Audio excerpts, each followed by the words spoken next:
Rutt Kaasiku päästetud kassidele korraldati massimõrv. Rutt leidis endale paar aastat tagasi elupaiga Keila lähedal ühes pooleks jagatud eramajas. Ta läks sinna koos 4 kassiga.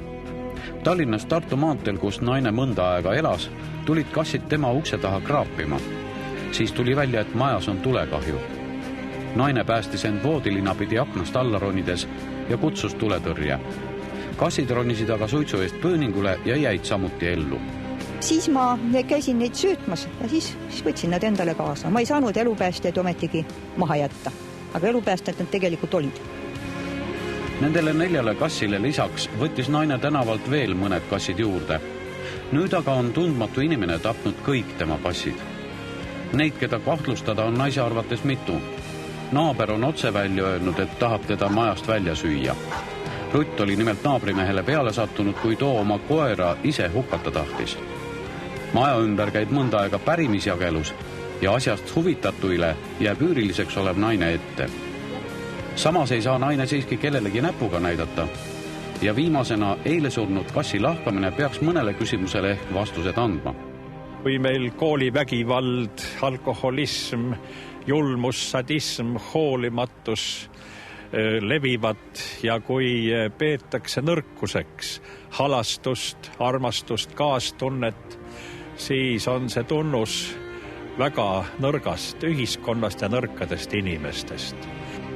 Hoopis kummalised lood on juba paar aastat toimunud Mustamäel. Nii hulguvad kassid kui kodukassid on saanud käpavigastusi, mida on raske teisiti tõlgendada kui küünisraudadesse sattumist. Möödunud reede õhtul leidsime oma kassi siin üle aia territooriumil. Tagumine parem käpp oli murdud ja pea peale oli näha, et kass oli veel löödud midagi. Lasnamäel pidas hulkuvatele kassidele jahti aga hoopis isemoodi mees. Korteriühistu olevat ta kohale kutsunud ja lubanud iga püütud kassi pealt 200 krooni. Helvet Andre helistas kohe Tallinna loomade hoiupaika, ent sealt ei olnud kedagi välja kutsutud. Oli üks noormees spetsiaalse püüdmispuuriga. Ma isiklikult nägin ja üks teine naisterahvas ka. Meil oli üks poeginud kass siin, just tahtsime ära viia. Panime ta spetsiaalsesse kasti ja vaatasime siis siit tänavalt, et midagi nagu karjuti, et ei tohi toita ja midagi sellist ma täpselt ei kuulnud. Ühesõnaga ühistu esimees siis, kelle ta välja kutsus, kes see inimene oli, aga igatahes mitte ei olnud ta Viljandi sellest maantee varjupaigast.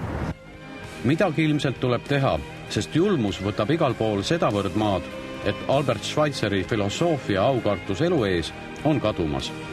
Me elame praegu antud momendil, niisugusel ajal, kus meie vabariigis üks seadus absoluutselt ei kehti. Ja nüüd tulebki välja mõtelda, kuidas see seadus tuleb kehtima panna, kuidas oleks riigile kõige odavam, kuidas oleks kodanikele kõige